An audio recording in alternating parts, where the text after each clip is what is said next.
Well, welcome back to the podcast. We have a returning very special guest, John Makovsky, who is the Director of Aviation Services for the city of Phoenix. Thanks for coming back. Todd, it's always a pleasure to catch up. Well, thanks for inviting me. You're a fan favorite, and so we love having you. Obviously, I think probably for most of us, Sky Harbor's at the heart of most of our daily lives when you think about it. So it's great for you to come and to spend some time with us. We know how busy you are. Thank you. You know, obviously we've asked about yourself and sort of your background, but maybe biggest misconception about Sky Harbor, just to kind of get started. Well, I think a lot of people kind of take the airport for granted, right? Yeah. It's just one of those things. It's a downtown, very convenient airport. But there are times when we see things happen in the community and we're like, boy, if you do that, that could be a problem for the future of the airport and the community we serve. So we see that from time to time. By and large, we have a really strong group of supporters, including all the members of the Greater Phoenix Chamber. So we're really grateful for that. But if there's anything that I see, sometimes people just assume it's always going to be there, and we can never assume it'll always be there. We always have to tender those relationships, make sure there's good support for the airport. Absolutely. When you go to places like Denver and other communities, beautiful airports, but certainly not convenient to downtown, and ours is right there. That's why we get rated so highly often. It's just how close we are to downtown core and just how centrally located we are for the entire valley. Absolutely. Well, let's get started. I think at my house, I got a notice of some changes by the FAA to flight paths. I know that's going to be not just where I live, but certainly it could impact the whole valley. Talk to us a little bit about what's happening out there and maybe the timeline. Yeah, thanks for bringing that up. That's an important issue, and many of your listeners may actually remember 2014. That's a year that's burned into my memory. Yes, because, sure. In 2014, the FAA actually made some changes to flight paths in our community, in our region, that very much affected broad groups within our community, including historic neighborhoods downtown, some of the southwest Phoenix, parts of downtown Phoenix. We want to make sure that doesn't happen again. To kind of close out that story, in 2014, working with the community, we ultimately, unfortunately, ended up having to sue the FAA. We believe that they moved those flight paths without doing the proper outreach. Okay. The courts found that they did not do the outreach that they should have done, and we were able to move those routes back. So that's great. And that's a precedent, I guess, at this point. Very much so, and Phoenix is really one of, I think, only one that I can remember, airports that was able to do that and get the FAA to return those flight paths to the way they were before. But I would tell you that the FAA came back to us and said, we really do see some opportunities to improve safety, to optimize the flight paths that'll reduce controller workload, and we think it's the right thing to do. Now, the airspace is the FAA's jurisdiction, so I can't tell them, no, you can't do that. But what we can do is hold them accountable, make sure that they do proper outreach to the community, let them know what's going on, collect feedback from the community before they ultimately make any changes. And it seems like that's going pretty well. We were notified. Much better. People are talking about it, and it seems like at least it's top of mind for folks. And I'm glad to hear that you brought it up. It suggests to me that they are actually getting out there, and we're trying to supplement that with additional communication to the community as well. They held a series of 4 workshops already. They did that early in May. And those are on their website. And a couple of websites I want to share. If you go to skyharbor.com/flight paths, all one word, flight paths, you'll get to our website that has all the information you'll need, including links to the FAA's site and all the information they have. On the FAA site, if you just Google FAA Community Engagement Phoenix, you'll get to their website. Okay. And that has all the YouTube videos. If you're just getting caught up right now, you can get caught up and look at those videos. Understand what they're doing. There's actually a tool where you can plug in your own address of your house and determine whether or not the noise is going to get louder or quieter at your house. I recommend everybody do that. And then you have the opportunity through June 30th to submit comments to the FAA on what you think about the changes that they're proposing. Okay. That's really important. If you feel even positive or negative about it, the FAA wants to hear from you. So I'd really encourage you to do that. Well, and I think for people to be able to put their house or their business in and understand whether or not there's going to be a change to the noise contour is a useful first step. Absolutely. Yeah, that's the way to do it. And hey, I tell you what, the FAA has definitely changed their playbook, and they are doing much more thoughtful outreach. The changes that they've presented to us, by and large, do make sense, but there are areas of the community, particularly in North Phoenix, that may experience a little bit more noise as a result of this. We want them to be aware of it. Well, and I think it's important, obviously, to talk about the fact that it sounds like this is driven, at least in some part, around safety concerns. Yeah. So our city is getting bigger. With a bigger city, Sky Harbor is getting bigger. We have about a dozen smaller airports in our region. They're getting more traffic. So as being a part of a growing city, you can expect that the airspace is going to get busier and more congested. The FAA wants to make sure that they're always looking at ways to continue to improve safety and reduce controller workload by making those paths fly using the latest technologies to enhance safety for everybody. And just to tie this up in terms of timeline, when we think this will, obviously we have public comment, when do we think this would go into effect? Public comment window closes June 30th. We would expect for a couple of months they'll be reviewing all that feedback. They'll make a final determination, I would expect, late this fall. Okay. With the goal of implementing new flight paths probably next spring, early next summer. Okay, well, more to come. More to come. No. I want to switch gears a little bit. Obviously, for any of us who are watching the news, the abrupt shutdown of Spirit Airlines, which served Sky Harbor, not necessarily in a big way, but it certainly served us, an ultra low cost carrier. What's going to be the impact to Sky Harbor? And given the demand for Phoenix, have you had a chance, or are you looking to fill those gate slots? Very nominal impact to Sky Harbor, and what a lot of people don't realize is Spirit decided to, as part of the first round of bankruptcy proceedings, pull out of our market. So They did that back in January of this year. So the latest bankruptcy proceedings and the liquidation really didn't impact us at all. The majority of the impact actually is at Goodyear Airport to the West Valley, because a lot of those aircraft were owned by lessees who have taken those aircraft back, and now they're storing them in the desert. And there's probably about 100 of those airplanes right now at Goodyear Airport. We have a major repair and overhaul provider out there. And what they do is they will provide that temporary storage. If another airline buys that aircraft or decides to lease it, they can repaint the aircraft. They can do all kinds of retrofits on the airplane to support what its next use will be. So that's why you're seeing all those airplanes out at the Goodyear Airport. In terms of Sky Harbor, though, I don't see the impact as being anything more than nominal at best. We continue to see really strong growth with Frontier, Delta, United, American, Southwest. They're all continuing to grow our market. And so while it's certainly impactful in the U.S., in our market, I don't see the impacts as many others would. So it's not like perhaps even a positive impact for Goodyear. Yeah, and certainly. Additional business and perhaps some More additional business. airplanes out there for other airlines. More business, more employment at that major repair overhaul company. Good to hear. That's right. So it's obviously hard to go by Sky Harbor without seeing construction going on. There's a lot of it, and I would say that most of it's welcome because that shows that we're growing. We do see some changes in terms of just the egress from the west, the new overpass. Tell us about what's happening there and Terminal 3, the new the expansion there, as well as the West Terminal. Yeah, first I always like to start with an apology and pardon our dust, because there's a lot of construction happening at our airport, but that is a sign of growth. When I was younger in my career, my boss told me the day you don't see construction cranes at the airport, that is a strong indicator of the economy and potentially challenges that might be looming. Sky Harbor's growing, and we're growing for the community, and we love it. If you come in from the west right now, you will see kind of this big hole in the ground and some detours related to the roadway there. What we're doing there is we're capitalizing on some grant funding to actually build it's called a North-South Connector Taxiway. It's called Taxiway Uniform.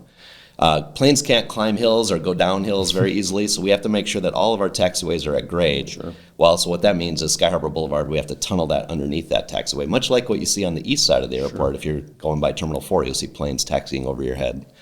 So we're doing that on the west side. What's really cool about that is with that project, we are now framing in a box. If you look at that, where that taxiway is going on the west, and then to the east you have Terminal 3, that box that we're framing in there is going to be where a new future West Terminal is going to be. So we're really excited about that. I'm going to touch on that in a second, but I want to talk about a couple other items real quickly. Terminal 4, major investments in Terminal 4, brand new central utility plant to make sure we always stay cool. We don't see it, but it impacts us. Oh, if it's not working, you will know. Sure. New moving walkways, escalators, elevators, a lot of that type of work happening behind the scenes. So we're really starting to make some improvements in Terminal 4, which is now 36 years old. So it's hard to imagine, right? It feels like it's just yesterday. Yeah. Moving to the west at Terminal 3, we're building a new 6-gate concourse. That's going to come online in 2027, late 2027. And that's really helped just to address the organic growth that we're seeing from all the Terminal 3 airlines that are flying in and out of Terminal 3.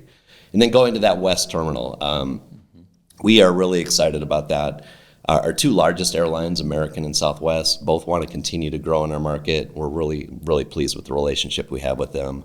They see what's happening in Phoenix. They want to be a part of that. But we're out of gates at Terminal 4.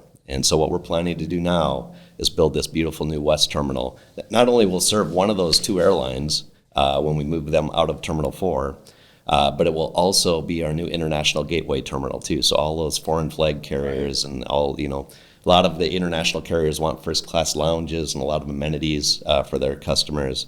This new terminal is going to help to support that need, and we can't wait to get it started.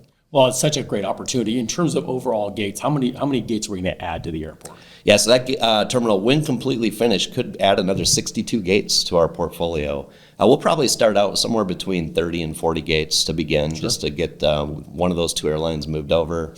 That gives us gate capacity in Terminal 4 then for the other to continue to grow, as well as if we have compression, like we have a lot of growth in Terminal 3, we can move some of those airlines over. One of the things our airlines have asked us for, though, is they all have like code share partners. So American Airlines and Alaska Airlines, for example, partner. China Airlines, Southwest Airlines, partner. We really want to get those airlines in the same terminals with those. Connectivity. That's right. It makes it so much easier. If you're coming in on an Alaska flight and you want to connect to an American flight, right now you have to come into Terminal 3, exit the terminal, take the SkyTrain to 4, go back through security. That's not the experience we want to provide to our customers. So getting them in the same terminal makes a world of difference for passengers. So we can expect to see some moves from 3 or 4, depending on who wants to. I think at the end of the day, when this all shakes out, and our goal right now is to get the first phase of that new West Terminal open by the end of 2033, which is not that long from now. I tell you what, it's going to move fast.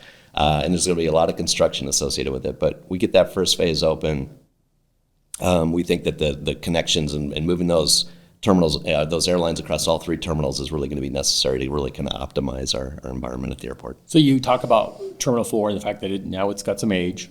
Terminal 3 is markedly different because we did a revamp, and it's much more open, it's much more airy. Big difference. What can we expect in the West Terminal that might be different than what we see in 3 or 4 today? Yeah, so going to Terminal 4 to begin, even Terminal 4 is starting to show its signs of age, as I said. So we really want to invest in, even when we build this new terminal, we're going to make some investments in 4 to make sure we bring it up to the standard that's really consistent with Terminal 3. As we look at the new West Terminal, though, we've learned airlines like to upgauge aircraft, which means they're flying bigger airplanes today than they were some time ago. And what we want to do is make sure those gates are much more roomy. Okay. If you've been in Terminal 3, you see these much more roomier, comfortable gates. We're going to make that the standard in the new West Terminal. Upgrades and improvements to our security checkpoints, upgrades and improvements to our the concessions and restroom amenities that are available. We want to do a kind of a grand stage, if you will. We do a lot of entertaining and events for customers, and they love that.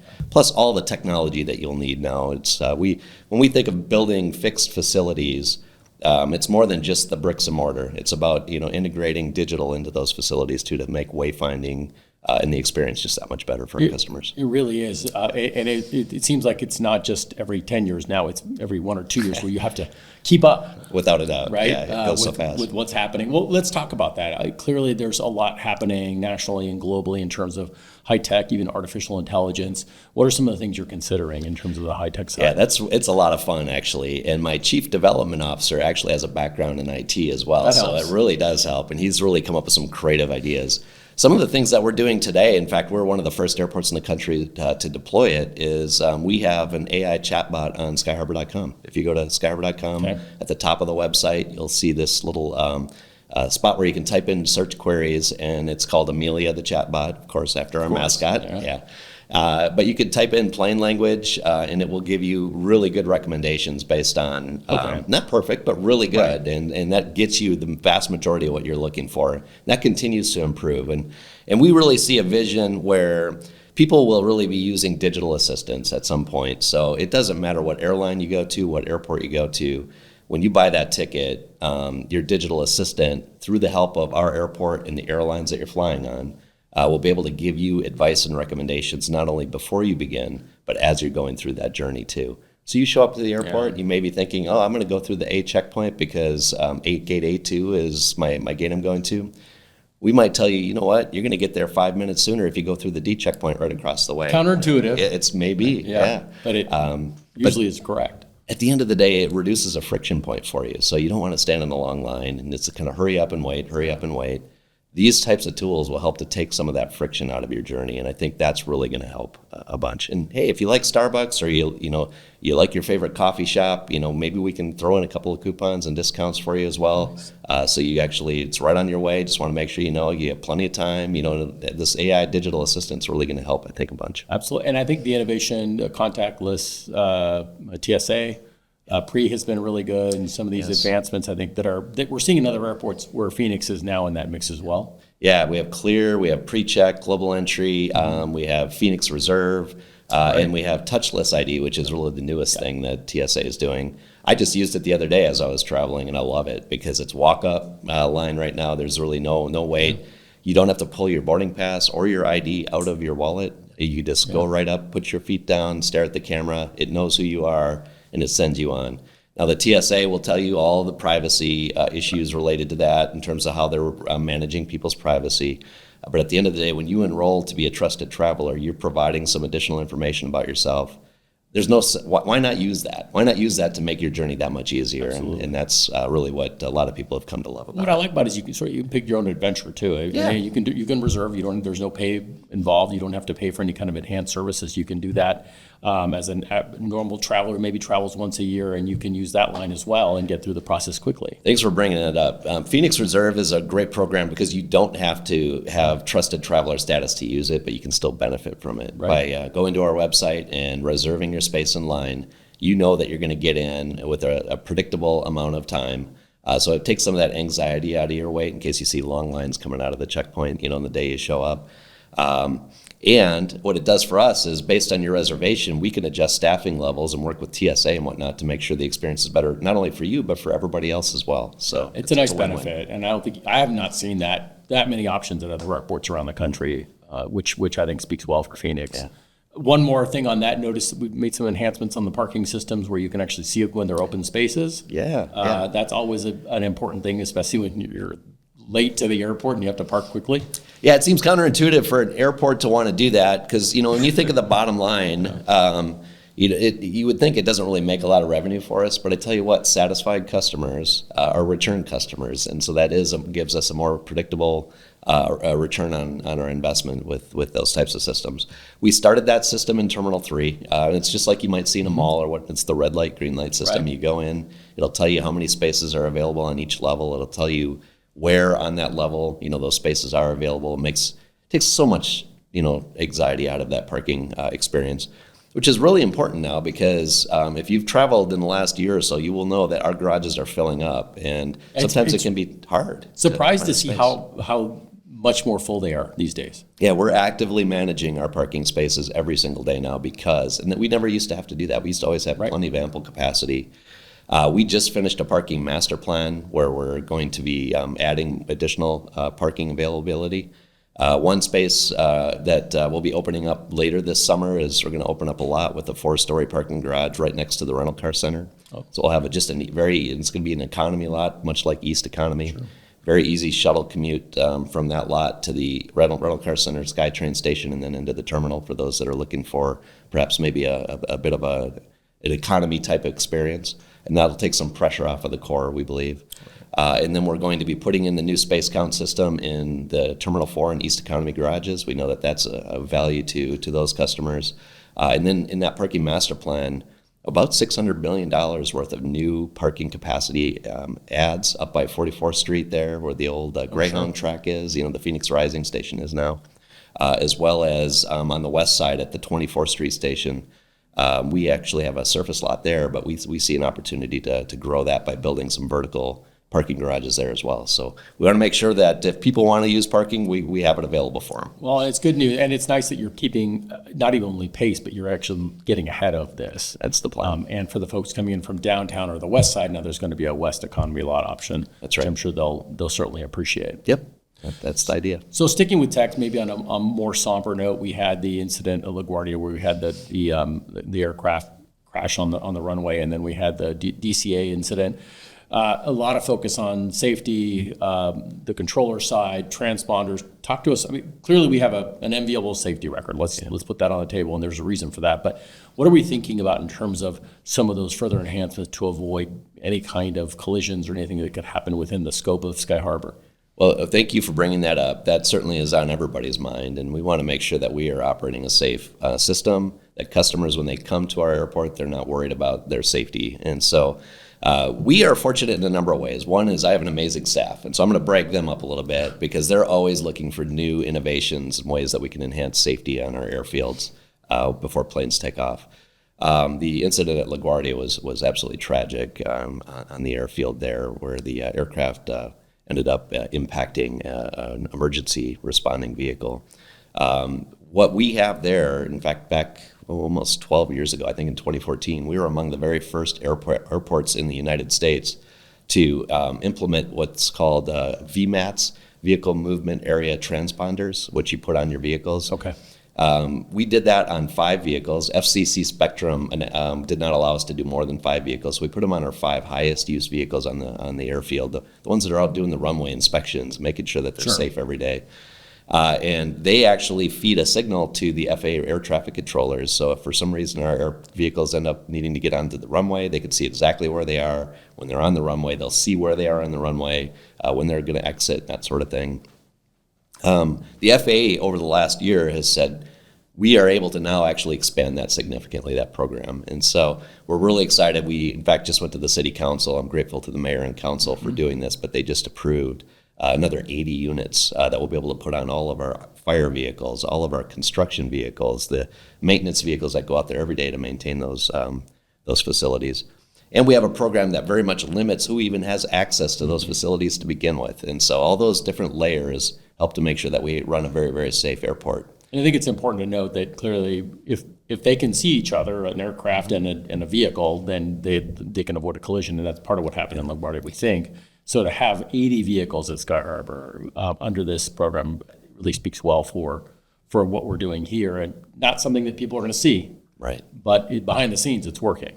And we're always looking for that next thing. In fact, I can't tell you too much about it today, but we have a really cool partnership going on with a private sector company right now. We're piloting a solution at the airport that I think the next time I talk to you, I'll be able to say we were probably the first airport in the world to deploy something like, certainly in the U.S. And so we are always looking for that next thing to enhance safety, not only for our employees, but the traveling public as well. I'll look forward to that.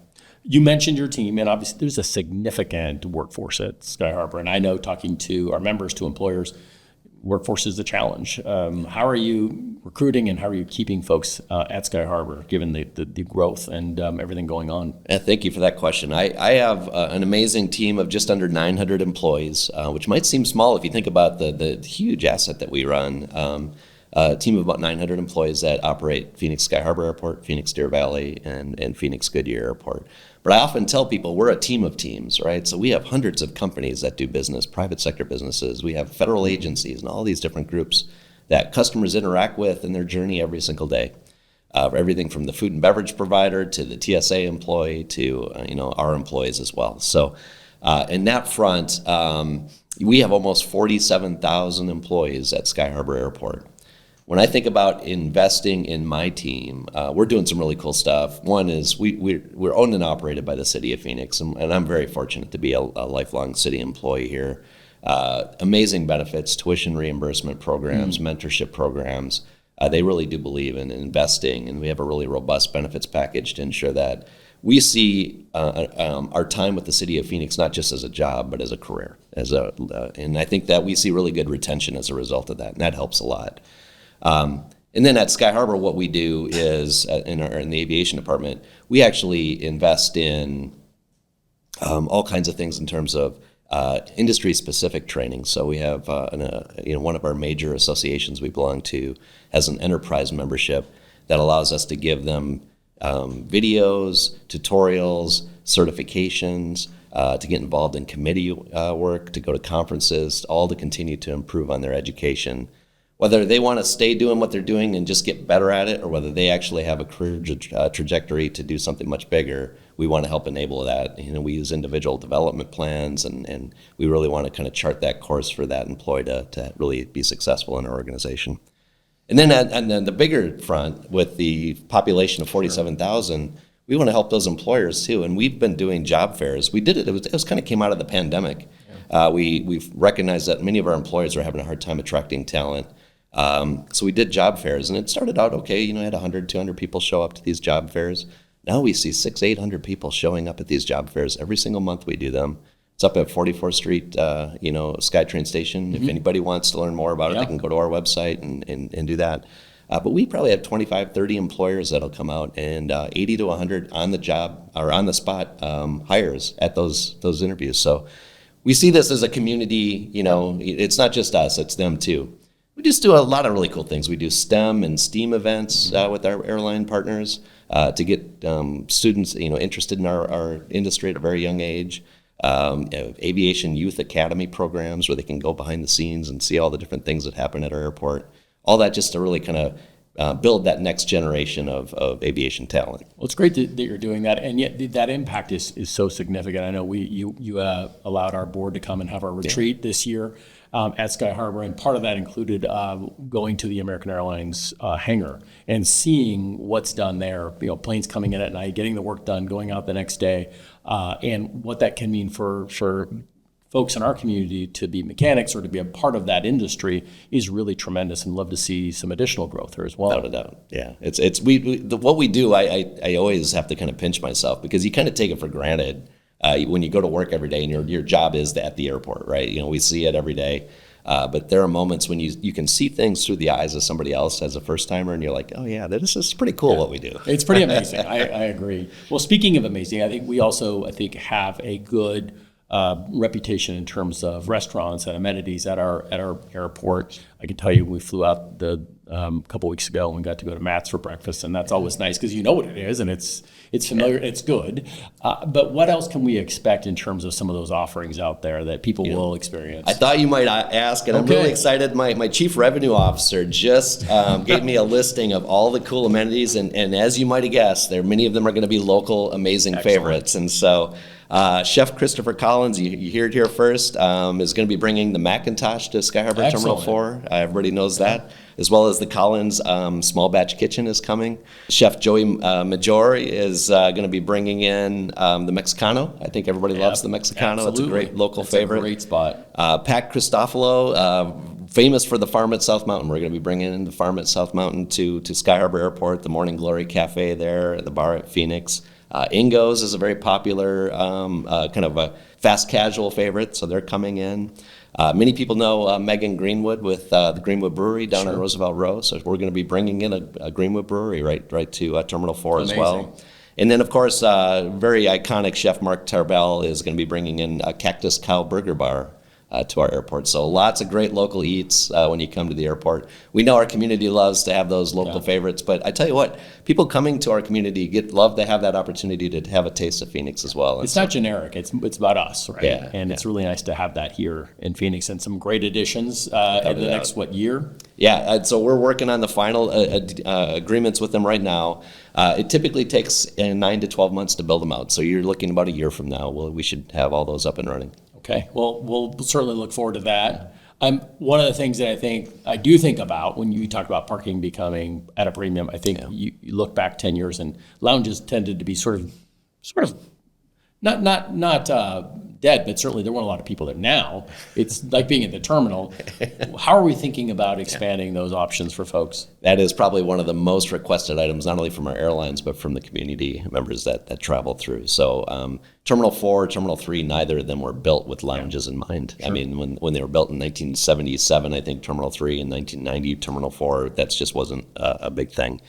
Everybody loves lounges now. Airlines want more space. In some cases, I see airports building lounges that are almost as big as the concourse that they sit on. It's how big a deal this is for them in terms of the revenues that are available, as well as what people want in terms of an experience when they go through an airport. So as you go to the West Terminal, that's going to be built with lounges in mind, and really understanding that that's just a core expectation of the traveling public. So with all of those flag carriers, many of them want not only business class lounges, but they want first class lounges. And so we're going to need to make sure that we accommodate and provide plenty of space for that. So, and then Terminal 3, I had mentioned we're building a new concourse. We're going to actually have a really cool second level lounge. It's about 12,000 square feet. That will actually have an outdoor patio space on it too, so you'll be able to get out and enjoy the weather before you head back up to that cold. Well, I just came back from Wisconsin, and not in a few more months it's going to be cold, and they're going to be wishing they could be on a patio in Phoenix, I think. Absolutely. Well, and it's certainly something that you see in other airports, and it's good to see that we're going to have that and probably surpass at some point, given the demand here in Phoenix. Absolutely, yeah. I guess that means you're not retiring anytime soon. I us. love having work to do. So this is, I think I'm coming. secure for a little while. So let me ask you, it was in San Francisco a few months ago when I noticed that I didn't hear a lot of noise. I didn't hear announcements and just constant stream of noise. And it turned out it's a quiet terminal, which was really nice. By the way, have we ever thought about something like that just to reduce anxiety at our airport? Yeah, so at Terminal 4 and Terminal 3, we do have what we call regulatory messaging. There's some messaging that you just have to get out. But then there's also, we recognize there are customers that are coming in that may be looking for information. So we leverage, you may have heard many of our elected officials with their announcements. It's always startling when I hear the mayor talking to me. Yes. But yeah, we have a lot to brag about in terms of Phoenix. Even if it's a heat message, the mayor will from time to time do a heat message, just letting people know, hey, you're coming to Phoenix. It's a different place. If you're coming in the summer, and let's just be heat thoughtful, so you're safe out there when you're traveling in our community. We really do endorse and support that, but we do, with every new message we add, we make sure that we're taking something out too, because we do not want to inundate the customers with the announcements. You bet. You mentioned South China Air. You mentioned we have Starlux. Yep. I noticed we had a Japan airliner land in Phoenix, I think last week. Is that a sign of good things to come? Is there something you want to announce, or is that the mayor's job? Only the mayor makes announcements when it comes to new air service. But we have been working closely with a number of airlines. Japan Airlines is one of them, of course, because we think we have a great market for it. In fact, our number one unserved destination now in Asia is Tokyo, and so it makes good sense that perhaps we see air service to Tokyo at some point in the future. Japan Airlines nor Phoenix Sky Harbor nor the mayor are prepared to announce anything yet. But the fact that they are doing some charters and stuff to our market does make me feel better that they're testing the market. It's a very conservative airline. They want to make sure they get it right if they do decide to serve the market. So we remain optimistic, but nothing there yet. In terms of other opportunities, you have Amsterdam. We certainly want to get Germany back. That Condor had left, and we do know there's a market there, so we want to get Germany back. Seoul is another great market for us, Hong Kong. So there's plenty of opportunities out there for us to continue to grow our international air service. I'll continue to lobby for Bogota for obvious reasons. That's Central America too. Yeah. Yes. So we obviously had the two carriers from Taiwan. How are those numbers looking? But really good. So I watched that very, very closely. Both China Airlines, and I was nervous about this. I think we might have talked about this last time I was here, but having both China Airlines and Starlux, I should say, serving our market at the same time, I was a little worried that maybe they would dilute each other out and neither of them would be successful. We're seeing 80+% load factors with both carriers on their routes. And if you look at the days they provide service in our market, there's very little overlap. And so I think that helps a lot. The fact that you have great connectivity, not only on the Asian side, so you don't have to necessarily go to Taipei. You may be going on to Japan, or you may be going on to Hong Kong. Great connectivity beyond Taipei on that side.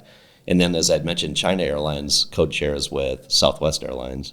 Starlux code shares with American.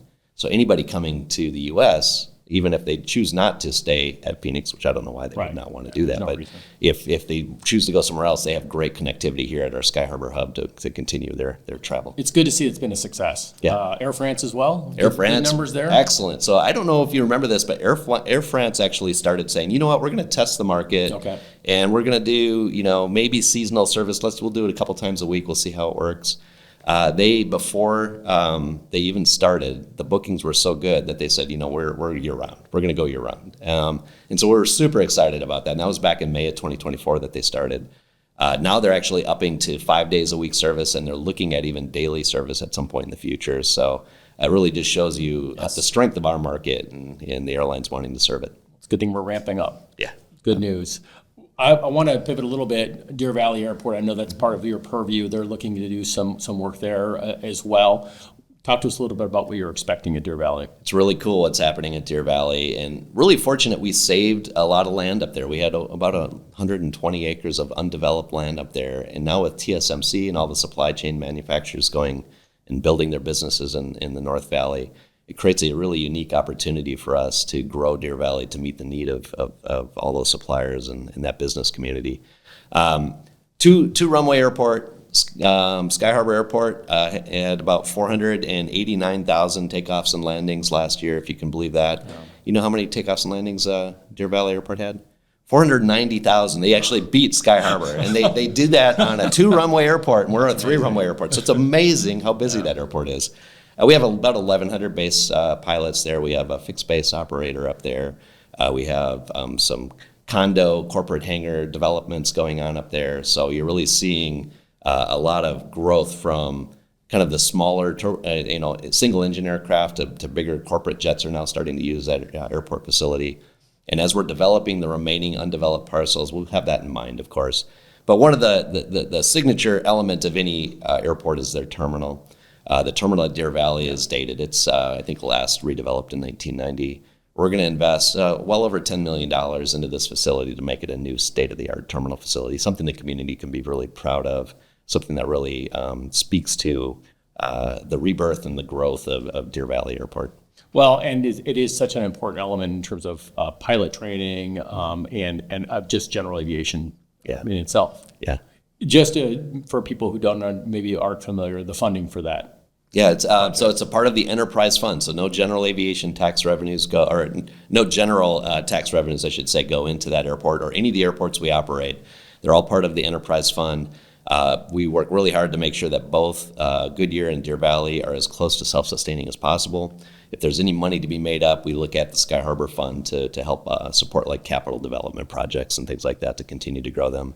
The growth and success of those airports helps aid the growth and success of Sky Harbor, because if those planes weren't flying out of that airport, they'd want to be flying out of Sky Harbor. And so that's why it really helps us to move that traffic out so we can optimize Sky Harbor for its highest and best use. Well, as we wrap up, my question was, what are you most excited about? There were about 1 billion things you're working on. What's not to be excited about? What would that be? What is the thing you're really excited about? Building a terminal is something that's really, really cool. It's going to be the single largest civic project that the city of Phoenix has ever embarked on. That we can tell about $4.5 billion we'll be spending on top of a $3.5 billion capital program. So almost $10 billion over the next 10 years. And I tell you what, I don't spend money just to spend money. I spend money because we need it. Our community is growing, and we want to make sure, my job is to never be in a situation where an airline comes looking for gates and I have nothing to offer them. So all the airlines that we've spoken with all agree that this project is necessary, but being able to leave your mark on an airport and have influence and be a part of something that's not only so much bigger than yourself, but it's going to be there for the next generation. It's just really, really cool. And it's just fun to be a part of. Well, we're so grateful that you started here, went to Dallas, and then came back, and that we have you leading these really important efforts for Phoenix, but also for Arizona. Thank you, Todd. It's my pleasure. Well, we'll finish off with a lightning round like we like to do. We'll start easy. Aisle or window? Oh, for me, it used to be a window. I used to love looking out the window. Now it's aisle, just because I'm getting older and I need access to that restroom every once in a while. So sad but true. Because the answer is window, but the practical answer is aisle. Sadly. Yeah. So when you came in, we saw Matt Clyde, and we both agreed that you have a dream job. True, it is a dream job. But go back to 18 years old and you had to start and do something different. What would it be? What would that career be? Yeah. I was just home in Wisconsin. I was talking to my family about this too. They're like, "What if you weren't the airport director? What would you be doing?" And I loved, as a kid, tearing things apart and putting them back together again. And so it strikes me that I probably would be an engineer, because I really am into the STEM, science, technology, engineering, math fields. And so I probably would have been an engineer if it weren't for the aviation field that was pulling me. And then there was a time during .com where I was really interested in technology, all things technology. So I like dabbling in that. So if I were to do that, something as a hobby, it would probably be that. Ironic that you do tear things apart and put them back together at Sky Harbor. I do. And it's all around so I guess I am fulfilling my dream. It all worked out. Okay, and this is more esoteric. Of all the things that you could understand in the world, or even in the universe, what do you wish you really knew and understood? So you speak of the universe. That's another thing I was talking to my family about. I'm like, it always blows my mind when you start thinking of the world we live in, and then you start looking at the cool programs where we're looking to venture towards Mars and put somebody on the moon again. Just understanding kind of the enormity of our universe and all the billions of stars in our universe all could very much be like the sun and have its own solar system and have its own planets, and your mind just starts to blow. So if I could understand kind of the pea-sized marble that is the Earth and what our role is in the bigger universe, I mean, I'm kind of getting almost into this faith-based conversation, but that just it amazes me, and I've always just taken to astronomy because of it, because it just amazes me that what are we a part of in terms of the bigger thing? Yeah. You always have the right answers to the lightning rounds, and once again, you have aced the lightning round for this time we're spending together. Thank you again. Really appreciate it, my friend. We'll love to have you back for the big announcement. And other than that, thank you for what you're doing for Phoenix and for Arizona. Thank you, Todd. Appreciate it. Thanks for tuning in to Let's Talk Business Phoenix. Now, if you enjoyed today's episode, be sure to follow or subscribe to our channel so that you never miss an episode. We're glad that you could join us, and we look forward to seeing you next time.